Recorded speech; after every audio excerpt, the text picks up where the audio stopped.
ngayong taon na to, ang pinakamagandang panahon at pinakamagandang taon para makapag-start tayo ng negosyo. The reason why napaka-perfect po ng timing kung mag-i-start kayo ng negosyo is number one, of course, is yung tinatawag natin na competitive edge. Kasi sa panahon po natin ngayon, meron kang competitive edge even sa mga malalaking brand because of social media. So yun yung napakalaking advantage ng nabuhay tayo sa panahon natin ngayon. Unlike 10 years ago, kung mag-i-start tayo ng negosyo, wala tayong platform para mag-advertise ng negosyo natin, kundi mainstream media. At para makapag-advertise ka sa mainstream media, napakamahal. Napakamahal mag-start ng business before. So, kailangan mo ng physical store, kailangan mo ng budget na malaki para maipakilala yung negosyo mo sa TV, sa radio, sa print ads. Yun lang kasi yung access natin dati eh. Unlike ngayon, dahil meron na pong social media, ultimo yung mga nagkakariton nga po ngayon, pinipilahan na ng mga tao eh. Kaya ngayon yung perfect time na pwede na kayo mag-start ng negosyo nyo even if nagtatrabaho kayo. Kung gagawin nyo lang side hustle yung pagnenegosyo, kikita pa rin po kayo sa ngayon. Ano yung ibig kong sabihin? Ang ibig kong sabihin, kung ikaw ay tipo ng tao na hindi ka pa nakakapag-start ng negosyo mo up to until now at 5 years ka na o 3 years ka na o 2 years ka nang nag-iisip hanggang ngayon, may problema na sa'yo. Kasi marami ng hint para ka talaga magnenegosyo. Pero hindi mo pa rin sinusundan yung intuition mo. Bakit? Number one, fear of uncertainty. Hindi mo alam kung ano mangyayari. Hindi mo alam kung pag nag-quit ka sa trabaho, ano mangyayari kapag ka fully nagnegosyo ka na. That's number one. Second, kung bakit takot na takot kang magnegosyo. Takot na takot ka doon sa sasabihin ng mga kamag-anak mo. Doon sa magiging opinion nila. Na ikaw regular ka na dyan sa trabaho mo, bakit ka nag-resign? Na ikaw okay ka na sa kinalalagyan mo, bakit tumigil ka pa dyan? At pangatlo, kung bakit hindi mo pa mapagdesisyonan yung negosyo mo, is masyado ka nag-a-analyze. Analysis paralysis ang nangyari sa'yo. Kaka-analyze mo, wala ka nang naumpisahan. And up to until now, nandun ka pa rin sa stigma na baka mag-fail ako, baka hindi maging successful, baka hindi ako magustuhan ng mga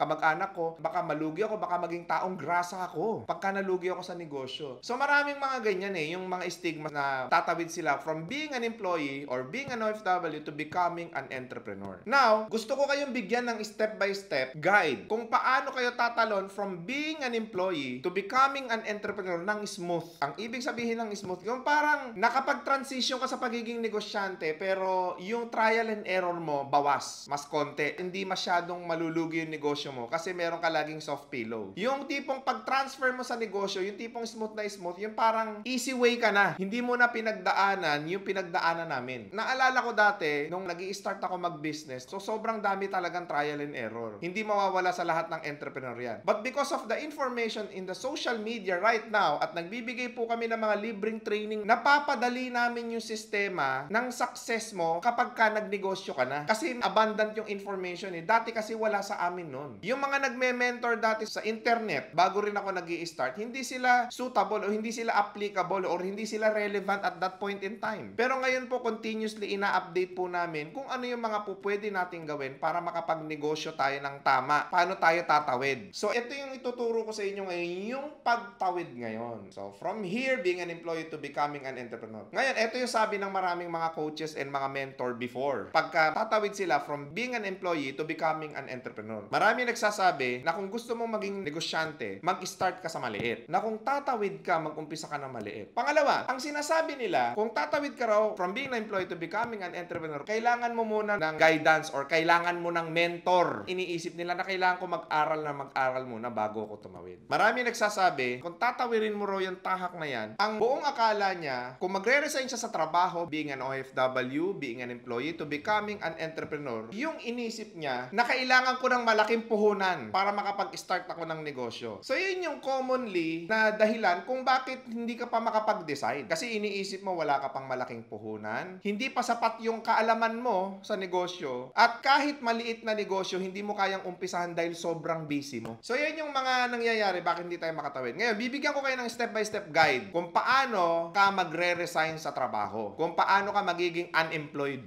Congratulate ko mga 2 days from now. Congratulations, you are now unemployed. Alam nyo, mabisang-mabisa po ako dyan. Narami ko na napag-resign. Ganito ho ang gagawin ninyo. Step number 1. Kung nagtatrabaho ka ngayon, ang unang-unang kailangan mong gawin is i-experience mo part-time yung negosyo. Because we have 24 hours a day and you have 8 hours to sleep and you have 8 hours to do your job. job, pero meron ka pang ibang oras na nauubos lang sa cellphone mo, sa social media mo, nang wala kang pinatutunguhan. Napaka-importante nung tinatawag natin na prototype. Yun yung nakakalimutan ng marami. Kailangan gumawa muna tayo ng guinea pig natin. Gumawa muna tayo ng prototype natin. And so that, yung experience na yun ang magtuturo sa'yo ng basic principles on how you can actually become a very good entrepreneur. Kasi kahit anong basa mo, kahit anong daming kaalaman na napupulot mo sa amin, kahit sinong mentor ang kausapin mo, kung walang experience, wala ring bisa yung lahat ng pinag-aaralan mo. Kung gusto mo talagang sumugal at gusto mo talagang umasenso sa buhay, kailangan mo ng ekstrang sipag. Hindi po pwedeng kung gusto mong maging negosyante,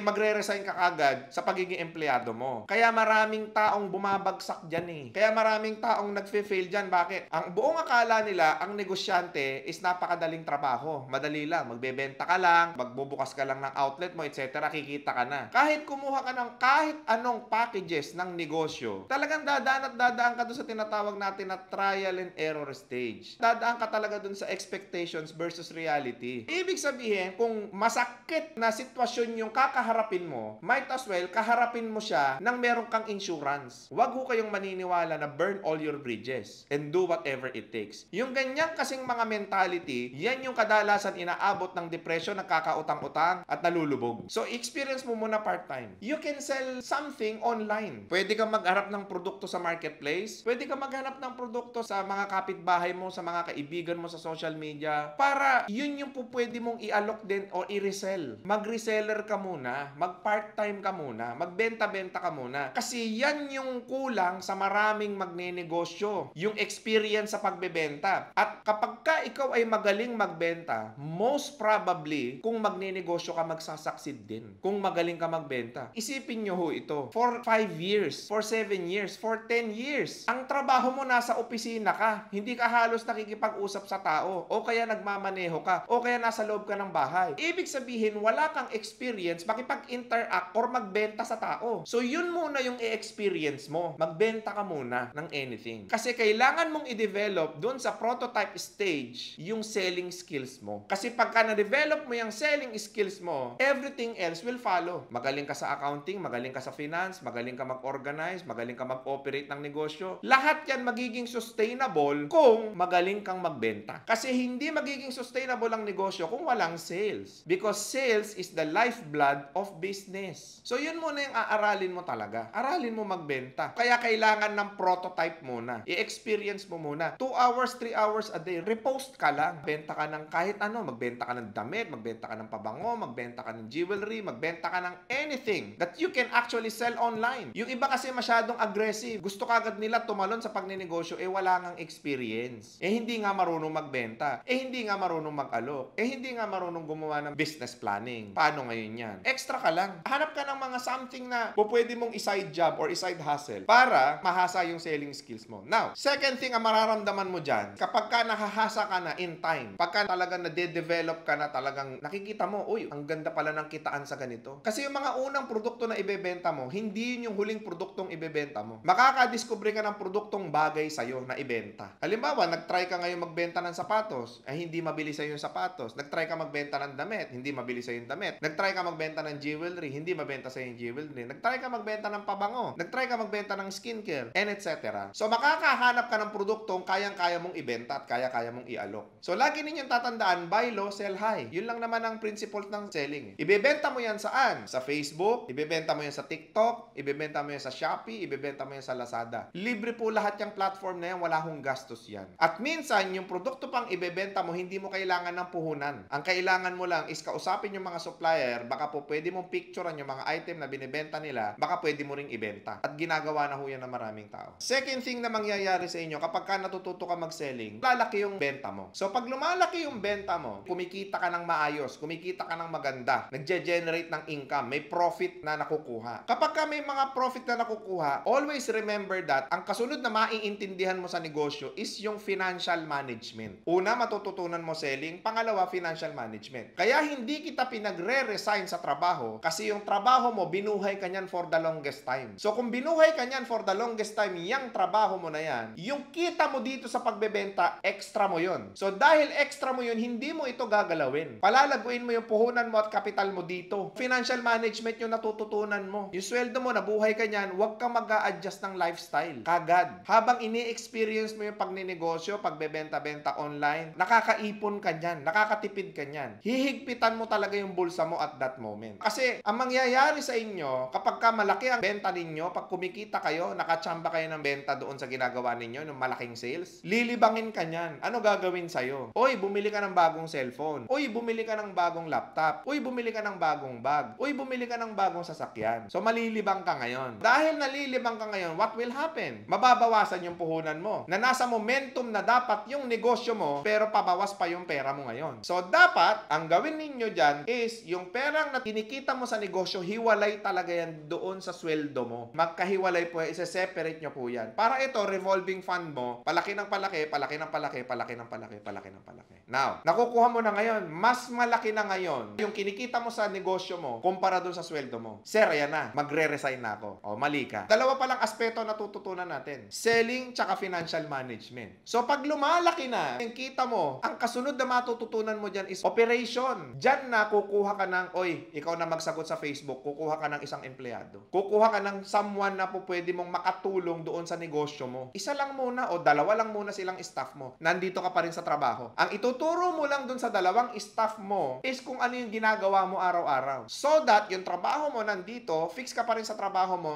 nakaka-leverage ka doon sa dalawang tao para mas lumaki yung income mo. Kaya ka kukuha ng empleyado hindi para gumastos. Kaya ka kukuha ng empleyado para pagaanin yung trabaho mo at kumita ka ng mas malaki. Ngayon, kapag ka nangyayari na sa atin yan, kumuha na tayo ng empleyado, eto na, napapatakbo nila yung negosyo. Imo-monitor mo lang yan, ang kailangan nyo lang po niyang Google Sheet. Yun po yung mga aaralin ninyo. Sa operation ngayon, matututunan mo ngayon mag-organize. Imo-monitor mo ngayon yung mga empleyado mo kung nakakapasok sila. Imo-monitor mo ngayon yung time out nila kung tama ba yung out nila. Imo-monitor mo ngayon yung sales nila. Imo-monitor mo ngayon kung paano sila nakikipag-interact dun sa mga supplier mo. So, mamamonitor mo na ngayon. Selling, first skill na natutunan mo. Second is financial management. Third is operational management ng negosyo. May trabaho ka pa rin. So, malaki na yung kinikita mo. Ngayon, ang tendency niyan, mababawasan ngayon yung kita mo dito sa negosyo mo dahil may pasweldo ka. Sa umpisa lang naman. Pero pag natutunan mo na paano palakihin yung sales mo, paano yung i-expand yung sales mo through your manpower, ang kasunod na mangyayari niyan is what? Maghahanap ka na ngayon ng supplier. Matututo ka ngayon sa production. Saan kaya mas mura pa akong pwedeng makakuha ng item? Kung pwede na kaya akong mag-order sa Alibaba? Pwede na kaya ako mag-order sa ganitong platform? Yun na yung kasunod na matututunan mo. May trabaho ka pa rin. At yung negosyo mo, hiwala yung pera. So ngayon, ang mangyayari dyan, kapag ka natutunan mo na yung supply chain ng negosyo mo, nag-ooperate ka na kahit maliit lang, micro-state pa lang, tapos natutunan mo yung tinatawag natin na financial management, marunong kang magbenta, buo na buo mo yung sistema ng may trabaho ka, kahit maliit lang. Yung period na yon, pwedeng 2 buwan yan, pwedeng 3 buwan yan, pwedeng 1 taon yan, at pwedeng mas mahaba pang panahon yan. Ang importante lang, tumulay ka doon sa lahat ng aspeto ng negosyo, marketing, operation, and production. Nakuha mo yung 3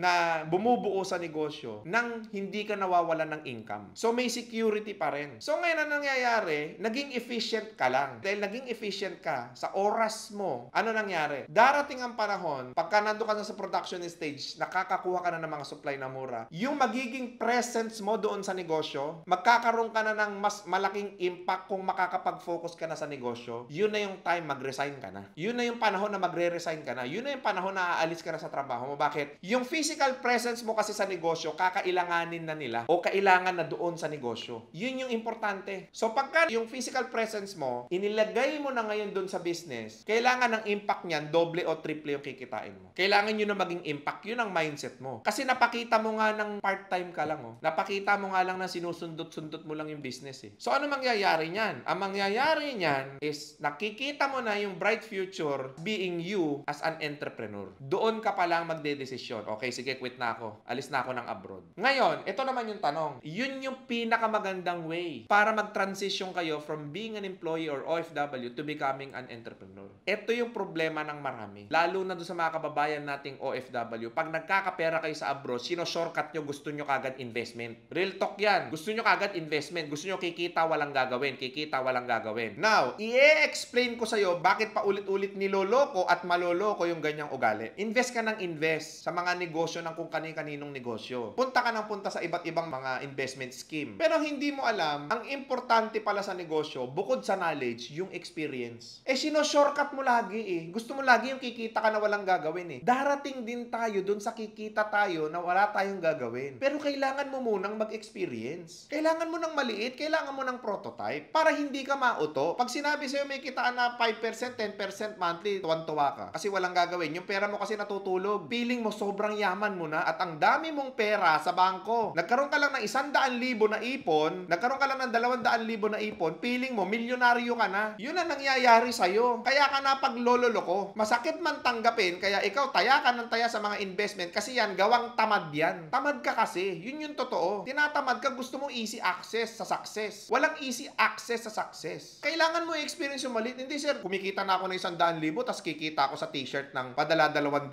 300. Yun yung hirap sa marami. Na porke kumikita sila ng mas malaki kaysa doon sa kikitain sa negosyo, tinitignan lagi maliit yung negosyo. Bakit mo titignan lagi maliit ang negosyo? Okay lang yan kahit para 10-10 sabon ka lang muna. Padala 2 t-shirt ka lang. Patatlo-tatlong duster ka lang sa live selling ninyo. Okay lang yan. Ang importante dun yung natututunan mo every time na ginagawa mo yun. Sa una, hindi importante yung profit. Ang mas importante yung experience. Kasi doon sa experience, doon ka mahuhubog, doon ka mahuhulma, doon ka gagaling, doon ka huhusay, doon ka yayaman, doon ka magkakabahay, doon ka magkaka-savings ng malaki. Doon mo masisecure yung pamilya mo. Doon sa experience. So, para hindi ka maloko, hindi ka mauto, mag-umpisa ka na lang ng sarili mong negosyo. Start small. Wala akong nag-umpisa na extravagant kagad. Si SM nga nag-umpisa sa bangkay-bangketa lang sa pasapatos And eventually, naging SM siya. Same goes with other business tycoons. Nag-umpisa sila sa maliit. So, kitang-kita na natin na nag-uumpisa talagang lahat sa prototype. Huwag mong madaliin ng success. Darating din sa'yo yung success. Ang kailangan mo munang maintindihan ngayon is yung proseso. May proseso lahat ng bagay. Meron kang kailangan pagdaanan. Meron kang kailangan gawin. Meron kang kailangan umpisahan lang. Lahat ng mga tao, lahat ng circumstances na nakapaligid sa atin, pwede tayong lokohin. Pero yung 1+1, kahit tumambling ka, magbali-baliktad ka, magpunta ka ng Amerika, magpunta ka ng Pilipinas, magpunta ka sa ibang mundo, magpunta ka ng Mars, equals 2 pa rin yan. So, hindi ka uutuin ng numero. Mag-compute ka. Kwentahin mo yung buhay mo. At the age of ganito, gusto ko na mag-retire. Example, 20, 25 ka na. Example, 30 years old ka ngayon. Gusto mo mag-retire at the age of 40. Kalokohan na makakapag-retire ka na makukuha mo yung financial freedom kung minimum wage earner ka. Kung nagtatrabaho ka ngayon, kalokohan yan. So, ano sinasabi ng numero? Para makuha mo yung mga pangarap mo, kailangan mong magnegosyo. Anong negosyo naman ang papasukin ko? Yung sinabi ko sa inyo, mag-try ka muna ng anything na po pwede mong gawin kasabay ng trabaho mo. Kasi maraming tao, maraming reason. Alam mo yung reason sa mundo? Hindi mo mawawala. Ang dami kasi pwedeng sabihin sa akin na dahilan ng cost ng failure mo. Na ang cost ng failure mo, kasi ganito, kasi ganyan, kasi ganito, kasi ganito, kasi ganyan, kasi ganito, kasi ganito. Lahat yan cost ng failure. Hindi mo nakita yung sarili mo, ikaw yung pinakamalaking cost ng failure ng buhay mo. Ikaw ang pinakamalaking cost ng failure ng buhay mo. Masaktan ka sa sasabihin ko, pero ikaw talaga yan At the end of the day, pag duktong-duktungin mo, hindi ako pinalaki na maayos ng magulang ko, yung mga kapatid ko, si Raulo, yung mga kaibigan ko, pinag-iiwan ako, yung mga ano, iniintindi mo lahat ng factor sa labas mo Nakalimutan mong tignan yung sarili mo. Aba, teka lang, bakit ko ba sila pinapansin? Bakit ko binibigay ang attention ko sa kanila? Bakit ako emotional masyado? Bakit ako iyak ng iyak? Bakit parang tuloy-tuloy yung failure sa buhay ko? Pag tinanong mo lagi sa sarili mo yan, maiisip mo lagi ang dulo niyan ikaw. Nalubog ako sa utang, ikaw ang may kasalanan yan. Hindi naniniwala sa akin mga magulang ko, kasi hindi ka kumikita ng maayos. Hindi pabor sa akin yung mga kapatid ko sa gagawin ko. Bakit mo sila iniintindi? Buhay mo yan. So, hindi po ako nandito para i-baby talk kayo. Nandito ako para sabihin sa inyo isang napakalaking sampal ng katotohanan sa buhay nating lahat na tayo ang may kasalanan kung bakit ganito ang buhay natin. Kasi walang magsasabi sa inyo neto. Pag sinabi sa inyo ng nanay nyo to, mag-aaway kayo. Pag sinabi sa inyo ng tatay mo to, mag-aaway kayo. Pag sinabi sa inyo to ng mga mahal nyo sa buhay na ikaw ang may kasalanan, sasama lang ang loob mo. Pero pag sa akin galing, kaya mong tanggapin. Bakit? Hindi mo naman ako kilala Kailangan mong gisingin yung sarili mo sa katotohanan. Na this time around, eto yung panahon ko. Eto na yung pagkakataon ko. Ngayong taon yayaman ako. Ngayong taon magiging successful ako. Ngayong taon kukunin ko lahat ng mga pangarap ko. And I have to start now. Kailangan kong baguhin ang sarili ko. Kailangan may effort akong gawin. Kailangan may mga learning akong matututunan na pwedeng magdala sa akin sa success ko sa buhay ko. Alright? So with that, God bless sa inyong lahat and thank you so much.